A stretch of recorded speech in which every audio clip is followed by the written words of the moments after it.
હું તમને મારા જૂના અનુભવની વાત કરું તો 8મા ધોરણમાં જ્યારે ભણતો હતો ત્યારે નવું ઇન્ટરનેટ આવ્યું જોરદાર. તો એ વખતે ટેલિફોન ડબલો આવતો ટેલિફોન લેન્ડલાઇન ટેલિફોન જોયો તો એ ટાઈપનો ફોન આવ્યો ને એનો વાયર સીપીયુ ની અંદર મોડેમ આવતું હતું. મોડ્યુલેટર એન્ડ ડિમોડ્યુલેટર ડિવાઇસ એની અંદર લગાવી ને એટલે એનાથી ઇન્ટરનેટ ચાલુ હતું. બહુ જ ધીમું ઇન્ટરનેટ ચાલે અને લાઈન એનું જે ટેલિફોન બિલ આવે ને એટલું બધું આવતું હતું. તો એ પણ જે ઇન્ટરનેટ ચાલુ કરવાની જે બધી મજા હતી ને બહુ જબરદસ્ત હતી. નવું જ્યારે ઇન્ટરનેટ આવ્યું ત્યારે અને એ વખતથી અમે લોકો ઇન્ટરનેટ યુઝ કરતા. એ વખતે ખબર નથી કરતા જીવના સમયમાં આટલી બધી ટેકનોલોજી આવી છે. અત્યારે એ વખતે ઇન્ટરનેટ ચાલે ને તો એટલી બધી માથાકૂટ કરીને ઇન્ટરનેટ ચાલુ કરતા હતા. આજથી 27-28 વર્ષ પહેલાની વાત કરું છું.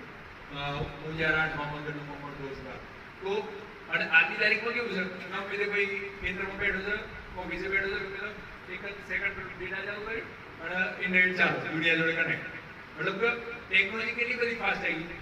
એક આ વાયરલેસ કેમેરો જો કોઈ પણ જગ્યા પર આપણે ઇન્ટરનેટ હોય અને આ જગ્યા કોઈ બી જગ્યા પર પાવર આ લિંક લગાવી દીધો ને અને 360 ડિગ્રી ફરક અને પ્લસ 2 way ટોકાઈ જાય. 2 way ટોક બે બાજુ વાત કરી શકાય. એટલે કે કોઈ ચોરી થતી હોય તો તમને એમ લાગે કે આ ભાઈને મારે કેવું છે અથવા બઝર એલાર્મ વગાડવું છે તો તમે એલાર્મનું બટન દબાવી દો એટલે તરત જ એલાર્મ વાગવા મળે. એટલે ખબર પડીએ કોઈક આવી ગયું કેવું કોઈ લાગે એટલે અથવા તો આપણે એમ પૂછીએ કે એ ભાઈ કેમ આવ્યું છું તરત જ આ કેમેરા મૂંડાય.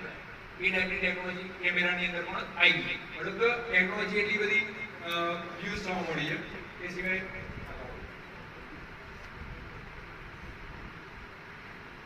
આ ટાઈપના સ્પાઇક ગાર્ડ આવતા હોય છે.